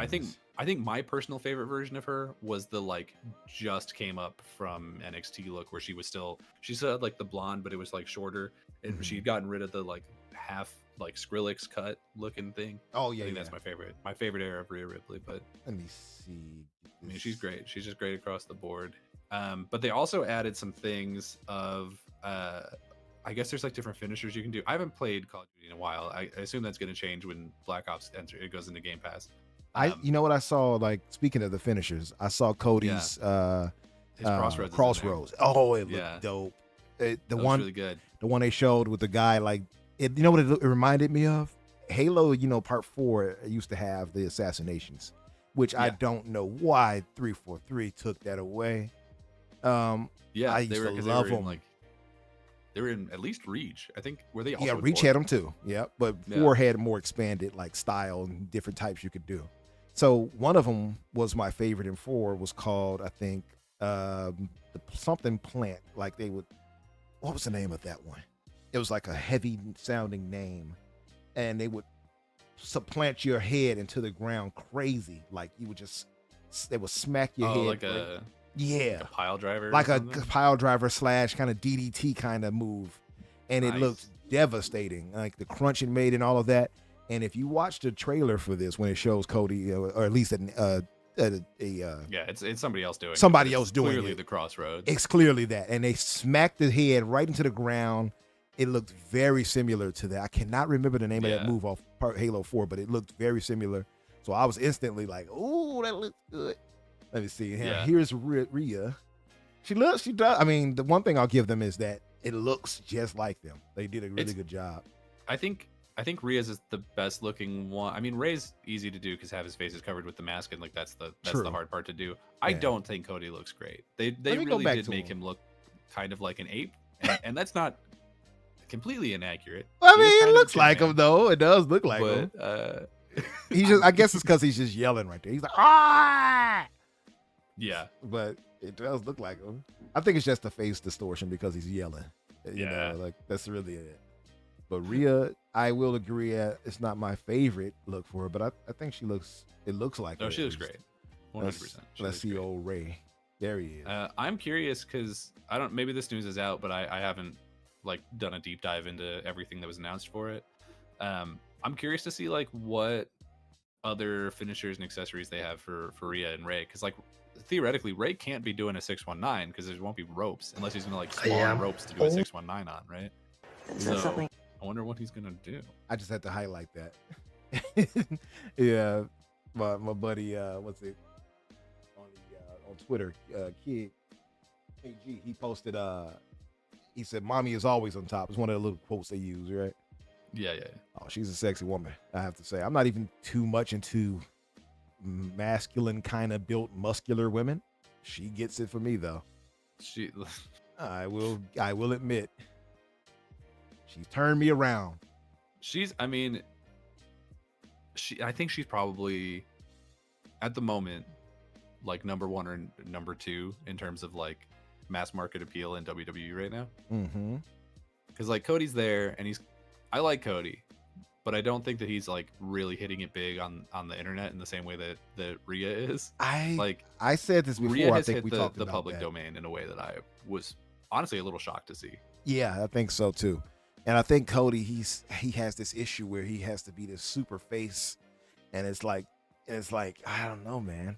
Especially after coming off of Roman, who held it down so well to have, you know, he was obviously an antagonist, but people still responded to that. That still resonated with people. And now you have Cody, who seems less charismatic because of how overly charismatic Roman was. So he just feels lackadaisical compared. You know what I mean? Yeah, I think it also hurts right now. I don't think the storyline with either the Bloodline or Cody right now are particularly compelling. Yeah, I agree with that. I don't really care about what's happening with the Bloodline like at all. Like Jacob's really cool. I love Jacob though. Yeah, I think he's really strong, but I don't really care. You know, yeah, like he's cool, but like the story around him is just like, okay, he's gonna show up, he's gonna beat some people up, and it's like, all right. Pretty much, they need to capitalize on it now. At this point, it's like, come on, show us the the mastermind behind it. I'm pretty sure me and you probably thinking the same as The Rock or somebody. Like, give us that angle so we'll know what's up already. Because now I agree with you. It's kind of like it's run its course when it comes to that. It's like, all right, let's get to the point now. Yeah, I do think Roman will be back soon-ish. I think maybe his return got delayed a little bit by his father passing. But also SummerSlam soon, so maybe it was always the plan to do SummerSlam. Like, that's a big stage for him to come back at. So that's true. Yeah, fair. Who's to say? Yep. Well, what else did we have? We've got some sort of general impressions for Flintlock and Dungeons of Hinterberg. Yes. So Flintlock is sitting right now at a 71 on Metacritic. It is 70% mixed and 25% positive is the breakdown, but it also only has 17 reviews. So not a lot of people have really 20 reviews. Not a lot of people have really bothered to even play it. And this is for which one was that for? Flintlock? For Flintlock. Yeah. Okay. Yeah. That's not like one of the specific platforms or anything. It's right now there's 20 critic reviews for PlayStation, 20 reviews for PC, and 7 for Xbox. Yeah. Xbox actually has the highest by 5 points now that it makes a huge difference. Right. But just generally speaking, it's being hit pretty mixed. From what I was reading of it, I didn't get super deep into all the reviews. It seems like people generally really like the game. Like they think that it's an interesting story and they like the world. But they're just like, it doesn't perform super well. And I guess the combat is like a little shallow. And so they dropped it down to a 7. It seems to be sort of the general vibes of it. I scrolled down and saw this from my Astro Cyborg. He said, "The true kiss of death of gaming in 2024, Sweet Baby Inc." So I wonder, well, no, the people reviewing it is not going to be like, "Oh, Sweet Baby, 6 out of 10." You would hope not. But like, what even about Flintlock would be? I don't even know. What do they care about? What do they even? Yeah, well, what could they possibly care about that with that? Agreed. I'll say this: I played the demo. It's such a small game too. It is, right? A little AA game. I don't know. People, I don't understand it. I really don't. It is weird. It's bizarre, honestly. But Flintlock, I would say, when I tried it and I played the demo of it, me and my brother Garuda, Intruder, we had the same impression. And I'm thinking that's why the reviews kind of reflect that. Because even then, I thought the demo was cool, but it did not blow me away at all. And I saw a few things that I wanted them to tighten up on that I thought they would before the actual release. So I didn't want to go fully in like, oh, I felt this way, because they might adjust and change those things. But it seems to be the case that those things still were there, and that's why we're seeing what we're seeing. So I'm not actually surprised by the score. And to be fair, a 70 Metacritic is still saying, hey, this is a good game. Right. Yeah. And I think for a smaller game like this, that's not like the end of the world. Agreed. And I don't know. This is about what I would have expected for this game. Maybe a little bit higher. But just looking at all the stuff we've seen from it, I was like, yeah, that looks like a game that will be fun. Mm-hmm. You know, I never was expecting, I don't think most people were expecting it to be like, you know, this crazy Game of the Year nominee type game. I don't think anyone was thinking that. I think like some of the initial like kind of fallout is because a lot of the narratives of the fanboys kicked in. Oh, look at a low meta Game Pass game again, blah blah blah. Oh yeah, you know what I mean. So it's like, So I think that was part of the discourse. But I agree, like 70 meta, that's not bad. It's in Game Pass. You all should give it a try. I'm going to download it to the PC and play it, as that's how I play the demo and through Steam. So I figured, hey, why not?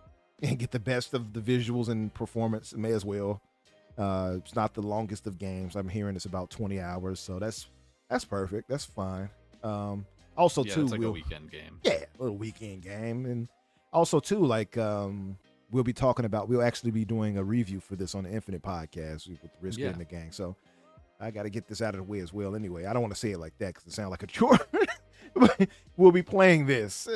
We get to play this. That's what I should be saying. Yeah, I don't know. This is one of those games that it sort of falls in the category for me of like, I wasn't really excited for it, but like I will probably download it and play it. Yeah. You know. Yeah, give it a shot, everybody. Give it a shot to see what's up. What's up, Risk It? Look, as soon as I mentioned PC, Gray and Risk It both are like boo. Boo. Boo. Right. Meanwhile, over on the Dungeons of Hinterberg side, based on 32 collective reviews, it has an 82 on Metacritic, so it is much more positively received. And just to summarize sort of what I was reading from a lot of reviews, is it seems like, you know, it is an indie game, it's a smaller game, and I think that came with some aspects of it that didn't come fully together, and maybe it was a little clunky, was a thing that a couple people said. But everyone seems to say that it's a really unique game and that they really like the idea, and again, like the writing of it, they think is one of the big standouts. Nice. It's odd, right? Because initially when I saw Flintlock some years back when they first announced it at the Xbox showcase, I had the impression like that was one of my top three games shown, and I'm like, oh man, I can see this really, you know, et cetera, et cetera. Yeah. And when I saw Dungeons of Hinterberg, I thought, okay, this is going to be a low 60s, you know, low 60s type game that I'm not really going to give a damn about. Yeah. Et cetera, et cetera. And no, it turns out it was kind of the opposite review wise. Pleasantly surprised that it scored so well. But, you know, hearing good things like that definitely opened up my eyes to give it a shot. So I'm going to give this a shot too and see how it turns out for me. I wasn't too impressed by what they had showcased. But yeah, this is one that I kind of just like completely overlooked. I don't know. Maybe I'll go back and give it a shot. Yeah, why not? Why not? It's got an 82 meta, like you said, Open Critic 76. So it's at least a very good game, is what they're saying. So I'm down to give it a shot. I want to see how it turns. Maybe it might be good. You never know. Some games, I guess, growers and not showers. Yeah. So to speak. So we'll see what's up. I'll give it a shot. If you guys in the chat, you're going to give these games a shot. Who's playing Flintlock versus Dungeons of Hinterberg first, or vice versa? Vice versa. The only other thing I have here on the rundown is that, hey, those Russo brothers might be back for some Avengers movies. Hell yeah. They did the most recent two. They did, I think, both in Infinity War. Yes, Infinity War and Endgame. I'm pretty sure they did. They did, right? Yeah. And I think both of those were very well received. So I guess when they do these ones, we'll find out whether or not that was because they're really good directors or because Disney was like, here's all the toys, now just make them pay off. You know something that's really interesting about that? Yeah. Paris, shout out to Paris Lilly. He made a good point. He made a tweet about that, and he said, hey, I'm sorry, it wasn't Paris. It was Everborn Saga. Shout out to my brother Everborn. He made a point to say, hey, this is great that you have them, but it won't be anything, or how will it fare if they don't get Marcus Feely and I forgot the other gentleman's name, the writers that we had for the previous movies. You know what I mean? Oh yeah, it's interesting, right? Because on one hand, this does feel like the MCU being like, hey, we haven't been getting the best buzz lately. What if we bring back the guys who made the really good ones? Because they did the two really good Avengers movies, but then they also did Winter Soldier and Civil War, which were also two very highly acclaimed of the MCU movies. I think both of those are pretty high on people's lists. So it's like these are sort of the darling directors of the MCU, and so I do wonder if there's an aspect of it where they're like, we're in trouble, we need to get the boys back. Right. That's what kind of does feel like that, right? Initially, when I saw this, I was like, they must have seen how those numbers started to look. Yeah. Well, 'cause, I mean, not to be rude about it, but I really have not felt like I cared about the MCU in a while. No, there's nothing rude about it. I feel the same way. Yeah, like I didn't bother to watch Loki season 2, even though apparently it's pretty good, but I just like couldn't care. Same. Because I think all the things before it were just like kind of mediocre. I said the same thing. I haven't watched it yet. I didn't watch Echo because I don't care. I saw the trailer for that, or some like clips, and I was like, hell no. That looks so stupid. The choreography was so poor. And they had the nerve to put Daredevil in there with the poor choreography. Yeah, well, they kind of apparently made it just into like sort of a Daredevil season 0.5 or whatever before they do the real one. Yeah. And I'm like, hey, I'm fine with you doing an Echo show. Like, that's potentially really interesting, but then it feels like you're kind of half-assing it and making it about different characters that you think will sell better. And it's like, well, so then what was the point? Like, you didn't have any faith in this character, so why did you bother doing it? Right. And I don't know. I'm kind of looking forward. I'm looking forward at the slate of stuff that's announced right now for the MCU, and like some of it'll be really good, I'm sure, but I just don't know that I care. I'm with you. I'm hoping like that they pull it back. Wolverine. That one has got me. Deadpool and Wolverine and Captain America. I'm sure that one will be fine. Like, I'm interested in that. I don't think I care about. I have the thing pulled up here. The next one after that is Agatha All Along, and like that'll probably be fine. I liked WandaVision, but am I gonna watch it? I don't know. WandaVision, maybe. Captain America: Brave New World. I will honestly. Deadpool and Captain America, I might only see if I'm seeing it with friends. But speaking of that, while we're talking about that with Captain America and Deadpool, let's just talk. Let's get on that topic. Let's throw it in there. So, the trailer. I might as well pull the trailer up. I guess. Let me get the trailer up. Yeah. What did you think about I didn't expect. We didn't know enough about Brave New World to say one way or another. I didn't expect them to, I guess, showcase what they showcased with the Red Hulk. Did that surprise you at all, or? Not really. I think we all knew that was coming just from the recast, and also because it leaked a bunch of different times from like McDonald's toys and stuff. So like we all knew it was happening. So I think maybe they were just like, well, we may as well just bite the bullet ourselves. I don't know. The whole trailer to me was like, yep, there's another one. It didn't really excite me in any particular way. And I'm a little, I don't know. I'm so concerned about like how many different rewrites and changes that this movie has had over the last couple of years, where like at one point there was this whole like Serpent Society in it, and Seth Rollins was going to be a villain, and now like seemingly none of that is in the movie anymore. And I'm like, so, but you had already filmed it. What do you mean? What happened? They had to go back and do a bunch of reshoots and basically do the movie again. And I'm like, okay, so the version of this movie we're getting is your like third attempt, right? Did you improve in between? Is this how many different people's visions are being like chopped up and stoned back together to make this movie? Like, I don't know. Are they saying now then that Seth won't be in a final cut? Is that the case? That's what I mean. We don't know for sure yet, but yeah, it seems like they've cut like basically changed who the villain of this movie is. I see. So yeah, here's the trailer for you. Do you think I should mute it? Probably. Okay. Maybe I'll play points in here and there and then stop it and we'll talk over it or something. It looks interesting. I've always liked the Captain Thanks America for coming movies, in. Well, thank you for the invite, sir. More than most of the I other have movies to in the admit, I'm MCU. still getting used to the new look. But honestly, looking at this trailer, my big takeaways are I still don't think the CGI looks very good. And a couple of the shots that we see here, like they're very clearly on the what's it called, the volume. Like you can tell immediately in a couple of the shots. But on the other hand, I think that the suit looks way better than it did in Falcon Winter Soldier. I think the version that we saw when he got it at the end of that show was pretty rough, dude. It was kind of rough. I don't know if that was a factor of it being on Disney Plus versus an actual movie release where they put more into it, but yeah. It could be, yeah. I'm not really sure. You know what it just wasn't. I think it was more comic accurate, the original one, but I think there are some things that need to be changed from the comic for it to not look incredibly stupid. This is interesting. Am I mistaken here? Or is the man that just stood up, isn't that my man from the show? From the Falcon and Winter Soldier show? It looks like him a little bit. No, that's not him. Okay. Well, because he does have his own like new Falcon also, who was in Falcon and Winter Soldier. Wait, that is him, right?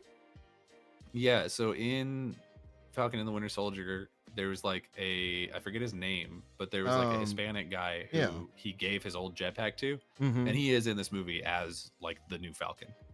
No, what was the name of the what's his name? He was one of the first super soldiers.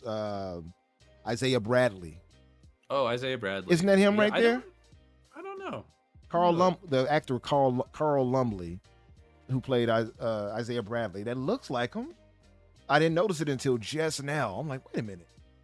And you see the way he tossed that guy the way he did. So clearly he's strong as hell. And Isaiah Bradley is a super soldier. Are you talking about the guy who like pulls the gun out at the thing? Yeah, if you look at the screen, you'll see it. I have it frozen right there. I paused. Oh, Should I say frozen? I have it frozen. I have powers. Yeah, I'm almost certain that's Isaiah Bradley, who could be, essentially is trying to take out the president right there. That's what I thought too. So it's interesting. Let me let it play in the. Yeah, I don't know the way he stood up and everything right there. I'm like, wait a minute. And the strength behind him, I'm like, clear this is a super soldier. And he tried to take out. I'm sure it is a super soldier. I just don't know. Oh wait, no, I found it. Okay, so that's. I think that's Christian Alifoe, who's playing a character called Beta Man. Beta Man. Yeah, I have no fun. Oh, what the hell? I see they continued that little spiral, twisty kick thing that the Falcon is now known for. You see it in the trailer. Okay, well, I typed in Beta Man, and all it's pulling up is Beta Ray Bill, so I don't know. I'm pretty sure it's not Beta Ray Bill. I love Beta Ray Bill, by the way. But yeah. Also, too, you have Giancarlo Esposito, Italian and black man. Great actor. Of threatening emails. Yeah. That guy's been popping up in my inbox telling me that I ain't shit and he's gonna beat up my family. Oh damn. So Gus Fring is in the movie, and of course he's playing I forgot the guy's name as well. He's from the Wild Pack and was also one of Cable's mercenaries. What is his name? Giancarlo. I knew it and then literally forget. What is his name? Let me see. Who are we talking? Oh, is it? Oh, just who is Giancarlo Esposito playing? Yeah, it's I forget. Oh, and I see the guy, the Julius Onog. Julius Onog is the production. He's the director. So I forgot his name, man. But anyway, he was with the Wild Pack. So he's playing an established character too.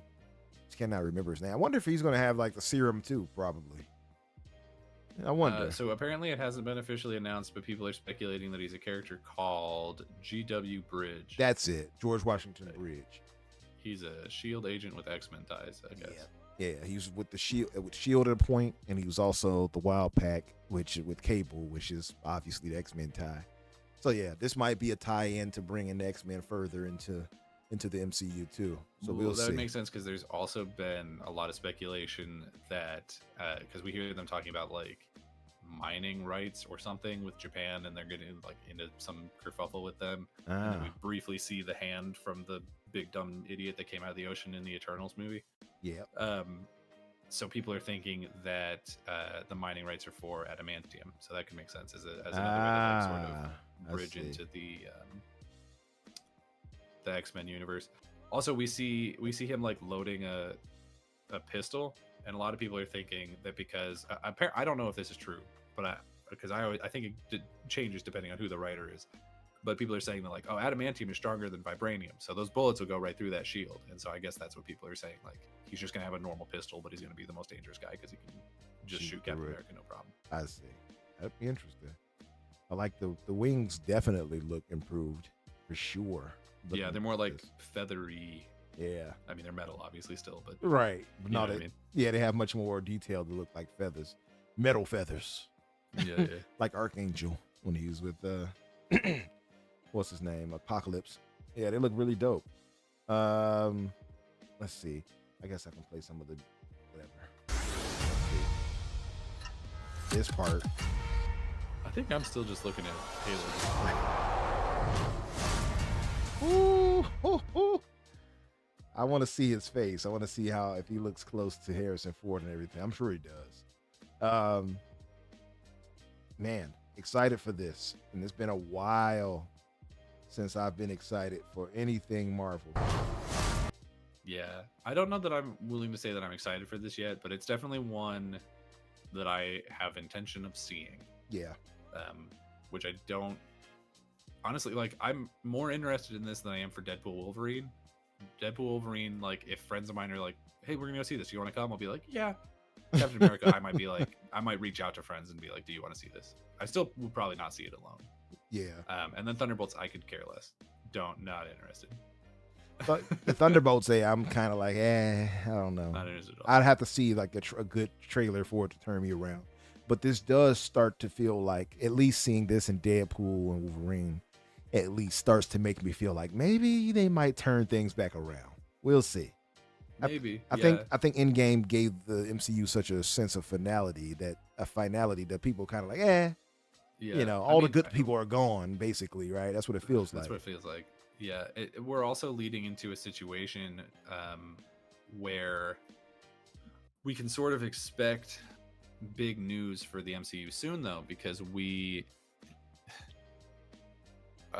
God, what was it? They announced recently that they're doing a Hall H panel at Comic-Con this year for the first time in like years. So that certainly implies that they're going to do some big announcements. And if you look at the slate of stuff that they have left upcoming, we really don't know like anything about most of it. So I think that this might be a situation where they're about to announce like a whole new slate of like, hey, we changed our mind about what we were going to do because some things weren't working out, and this is what the new Phase 6-7 looks like. So we might get some big news coming out of that pretty soon. I don't know when San Diego Comic-Con is actually. Yeah. You know, I just realized something. I'm sorry, y'all. I played the trailer but didn't switch the scene, so you all didn't see any of that. Oh yeah, I said that. I was like, I'm just seeing Halo gameplay. I'm looking like, because I went to my phone. I'm like, okay, let's see what they're showing on the screen. I'm like, reading the comments, and Risk It is sending the crowd after you because you called the Celestials big dumb robots. And yes, AJH is now upset with you. They be looking dumb. But like, as this happening, I'm like, like, wait a minute, why is the gameplay of Halo showing? Where's the trailer? Yeah, I didn't say big dumb robots. I said big dumb idiots. Oh, which is not better, but it is what I meant. Get your pitchforks out. Get your pitchfork out. Pitchforks they're out. Celestials. They look like robots. Yeah, they're sentient. They're robot coded. Yeah, they're robot coded. That's it. But I'm not sure if you guys are excited for this. Let us know what you guys' thoughts are about the MCU. Are you excited for this? Obviously, again, it's going to be some major ones. Then there are some here and there that still land well. The last Spider-Man was really, really good. I think Deadpool and Wolverine is going to be good. And I hope so. And I think this is going to be good. So they might be. Maybe this is that, the turnaround. So, San Diego Comic-Con is July 25th to 28th. So that's like soon. That's next week. And Gray, thank you, Gray. He says noob. It'll have to be. And then Yodani says sharpening my lesbian force witch energy to use against Danny right now. Force witch energy? What is that? The power of one, Wanda? The power of many. That nonsense from Acolyte. I didn't watch Acolyte. I don't think you're missing out on anything. Nah. The clips I've seen was like, nope, not watching that. Made me start feeling like Hargeet. Hargeet has a disdain for the Star Wars now. He used to love it. Oh, yeah, there it is. Many. But anyway, let's move to another topic, man, because we had to try to get through this and wrap it up. We had Xbox now with its cheeky, as they say, the cheeky controller, and there's a contest going on. I'm not sure if you guys have entered it, but you definitely should if you have not. Let me see if I can find it really quick. Where is it? Yeah, I have to go to my timeline. So Xbox is doing an official giveaway for their in partnership with Marvel. Let me see.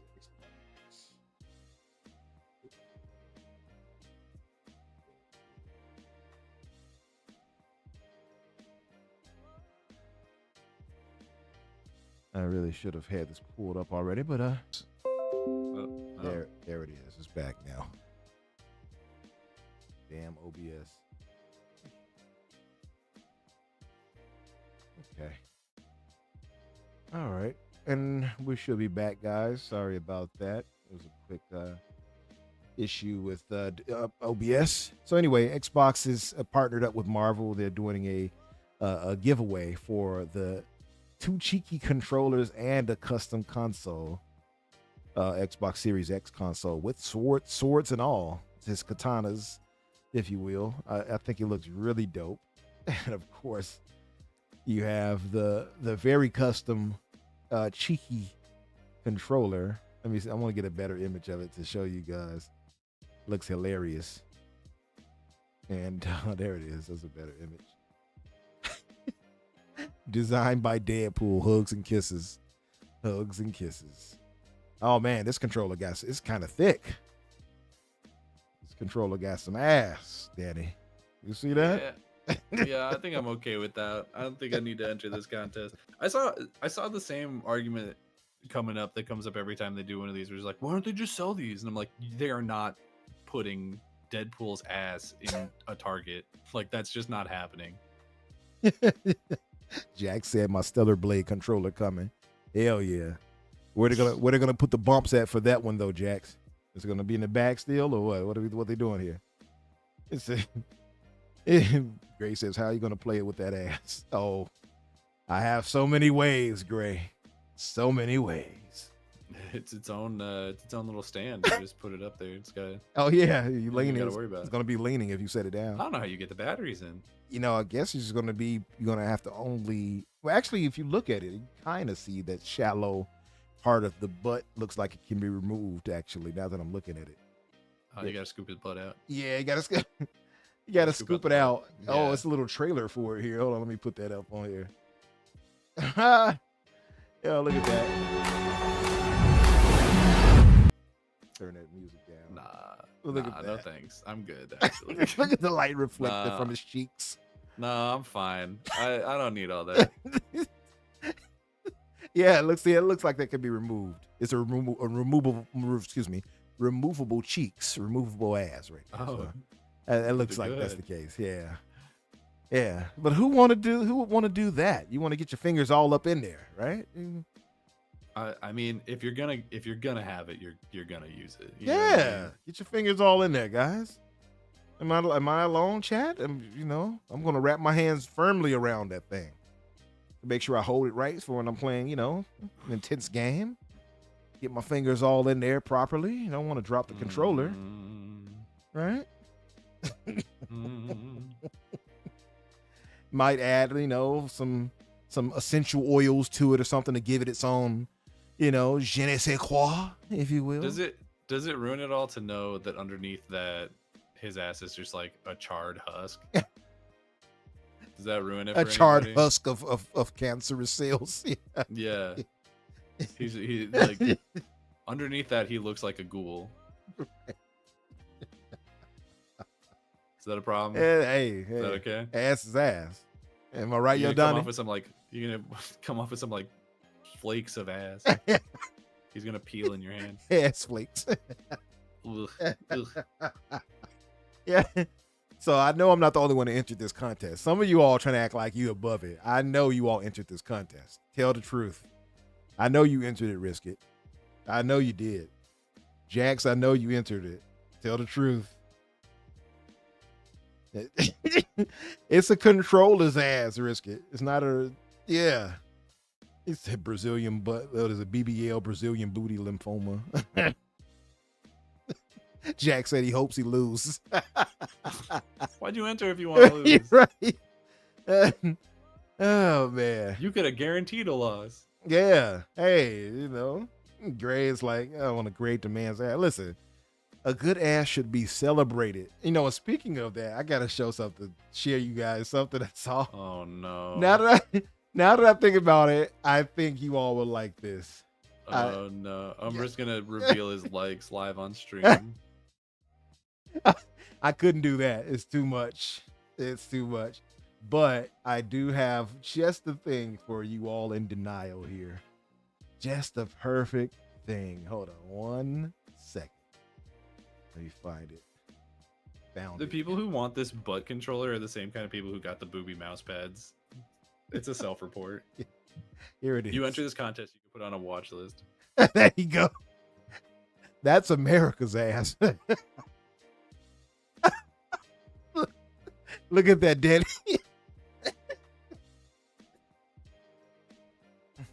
Oh man, that's crazy. Yeah, That's that's the one they need to put out there. I would gladly play with America's ass. Yes. I salute you, controller. I salute you. And again, is one more. But wait, there's more. One more. No. And here's a close-up of it right there. Yeah, it's about right. That's perfect. Yeah, it's about right. It says parental advisory, explicit content. Shout out to... it's supposed to be that, like, what is it, the Nicki Minaj album? Yeah, right. It kind of looks like it now that you say that. But shout out to Boss Logic who put that on there. I didn't even think to do that. That would have been perfect for the thumbnail, by the way, if I would have seen it before. But yeah, shout out to Boss Logic who made both of those. Hilarious stuff. Anyway, let's get back to the next topic and last topic, I suppose, and kind of wrap it up. We can kind of, I suppose, touch on the Nvidia Xbox thing, but that's too small. I'll just take that one out of the thing after this. So Xbox TV, Halo TV show has been canceled, guys. And perfect for me to showcase Halo on the screen, I guess, while we're talking about that. But yeah, it's been canceled by Paramount. I thought that it would go for at least another season.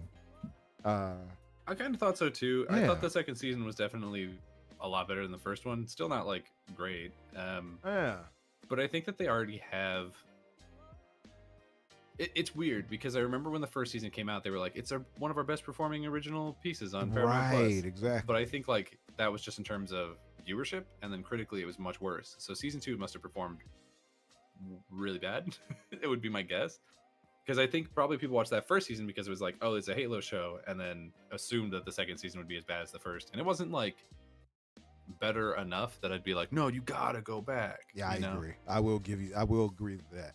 It was better than the first season, but it wasn't like, man, I can't wait for season 3.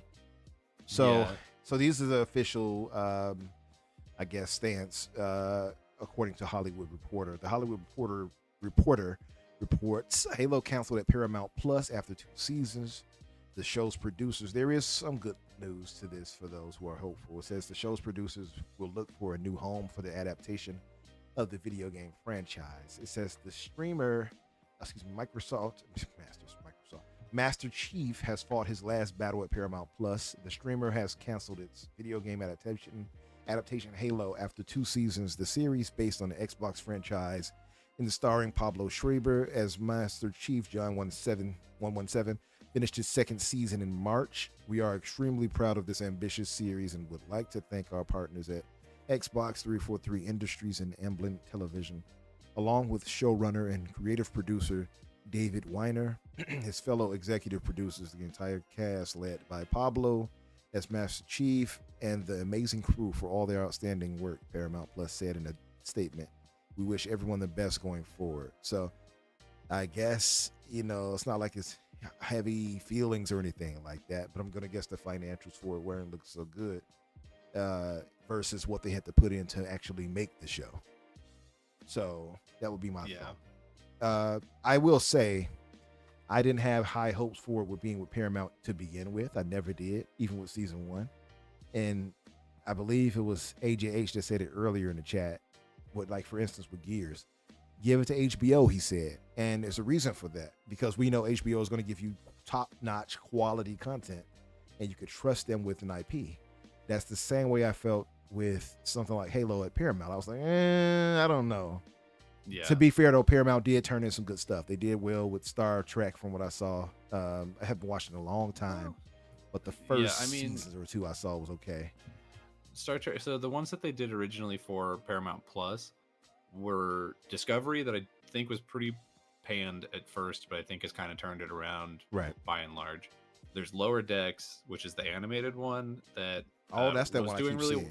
It was doing really well at first, and then they just put out an episode that's like kind of weird, and everyone kind of turned on it a little bit. And then the most popular one, to my knowledge, is called Strange New Worlds, and that's the one where it's like a prequel with Captain Pike, if that means anything to anybody.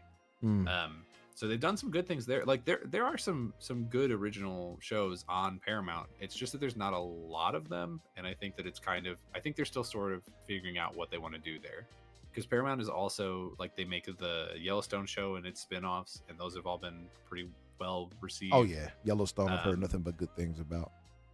Yeah, so those have been doing really well. They have a lot of like reality shows that they make for that and put on there that perform really well, like the RuPaul ones, and the like Ink Masters is now a Paramount Plus thing. So like they have a lot of content, like original content for Paramount Plus that does really well. It's just like, yeah, it is one of those things where it's like, if they were like, they're making a thing about, or a show about your favorite thing, you'd be like, yeah, and it's on Paramount, you'd be like, oh, you know, because you just don't know, because there's so many, like, it's so hit and miss, right? Yeah, which is, I guess, true everywhere. Like, I mean, Netflix has a lot of trash and then some really good things. That is true. I guess they give enough of everything for everybody, be it trash or whatever. Yeah. So, there is that. But yeah, man, I thought that with what they did with season 2, that maybe they'd have a stronger chance. I will say it's no Fallout.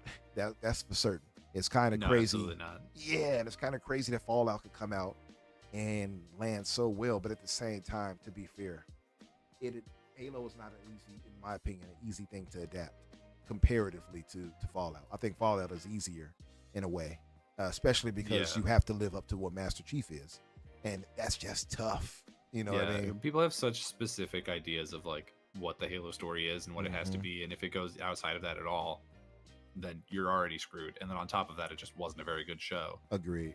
Yeah. So, like, it was just, it was never gonna last particularly long. I think, you know, I'm glad that they did season 2 and that they were able to like show what the vision of it actually was. But even then, I'm fine with it ending there. There are some story threads that I would have liked to have seen finished out, but it is what it is. Yeah, I agree. And it seems so weird because, again, it was one of their, like Risky said, it was one of their biggest shows. But I think the problem is, Risky, that the price for it, because you look at some of the prices, I think they said something about, last I remember looking a year or so back, I think for the first season, I think one episode was like $3 million a piece or something like that. It was like really crazy prices for the per episode rather. So it was pretty expensive. I think that's what it came down to. It was like, is the yield, what they're getting back, is it worth it? And I guess not at the end of that. But hey, it is what it is. It still is a chance for it to land elsewhere. And I will say I like Pablo. I think the writing was the biggest issue for that series. Nothing else but the writing. If they would have had better writing, I think the show would have excelled. Just that simple. So, but yeah, let's wrap it up on that, man. And I would go into the Xbox+Nvidia thing, but we're at the end of this. I have to get going too. Time has kind of got by. We started a bit late though, so this is about our time right here. Anyway. We didn't start until like almost 8 o'clock, right? Yeah, close. So this was we finally kind of stuck to what we thought we would do. Yeah, and it's still kind of late. How silly. It's still about to be 10 o'clock, so that's funny. It doesn't matter what time we start; we're always going to end about. Yeah, it's odd, right? But that's the curse. I know, right? So, hey guys, I want to thank you all for being here, coming through. If you have not done so, hit the like button on your way out, and if you have, I guess, the want and desire to help a brother or two out, share that on your Twitter, share the link out and everything, or my tweet out. Maybe some people can come by and check it out later. Again, I do know and realize we have been missing for 2 weeks, so I get it. People are probably, like, oh, I got to go watch this over here then. I've been watching this for 2 weeks now, so I get that. Also, there are a lot of creators out here doing their thing right now, so the attention is divided, so we get it. We just hope that you guys can come through here sometimes and spend some time with us as well. We're not some redheaded stepchildren, folks. But anyway, no, thank you guys. AJH, I know it's late for you, by the way. So thanks for being up and staying up late for us, brother, and coming through.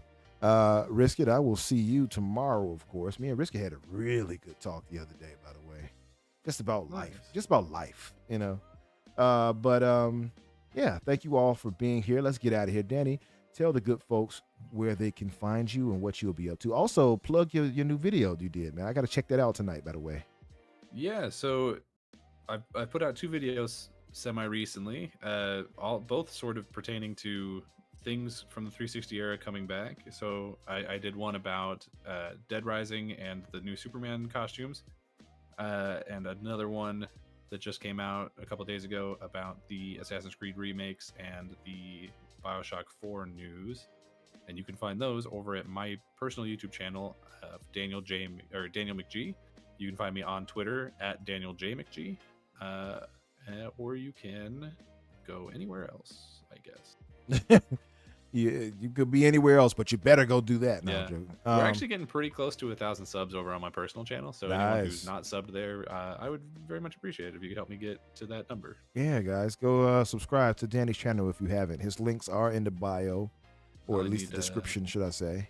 Well, I need like 150 more subs. And then nice. We'll break that. Very nice. Yeah, guys, go give our brother, some support and follow him over there on his channel. Again, it's in the description, so it won't take much.